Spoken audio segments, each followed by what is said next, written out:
campaign, na Rais William Ruto na mimi tulikuwa na umaarufu kubwa sana na chama chetu cha UDA. Sasa yule mjumbe alikuwa kwa pande ya Azimio, yule mfupi, akakuwa anaona ubaya watu wakijaa kwa mkutano yetu. Raia walitupenda tu bure, kutuombea Mungu na kutupenda tu. Mimi na rais tulikuwa na matatizo mengi sana, si mnajua? Tulikuwa tumesukumwa kwa kona, tulikuwa tunalia kama panya imeshikwa na mtego. Wake wetu walikuwa wanalia, watoto wanalia, lakini watu wa Meru mkatuombea, mkatupenda bure. Sasa yule mjumbe alikuwa anadanganya wale ati hii ni mkutano tu. Anaulizwa, na hii mikutano ya huyu Ruto na Gachagua inaendelea kuwa kubwa? Nasema hapana, ni kudanganywa tu, hakuna, watu wako na Azimio. Sasa ilifika pale akaambiwa, bwana unatudanganya. Sasa akaona wacha niharibu hii mikutano, ndio isemekane Ruto na Gachagua wamekataliwa Meru.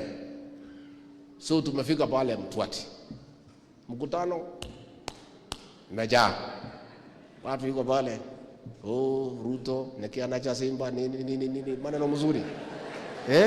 Watu nakula mori, wengine nakula miraa nini pale, iko siasa kali. Wanasema tunangoja siku tuoneshe hii watu kivumbi.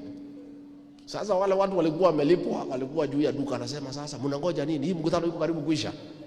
Mimi nilikuwa nimeongea, Senator ameongea, Linturi ameongea.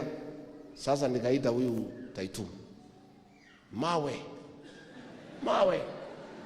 Sasa wale askari nilikuwa nimepewa na hiyo watu, sijajua nimepewa tu askari kwa sababu mimi ni running mate. Watu wananichukua ati tutoroke. Nikaambia nyinyi kichwa yenu ni mzuri. Sisi watu ya Mlima Kenya, watoto ya Mau tutoroke ati kwa sababu iko mawe?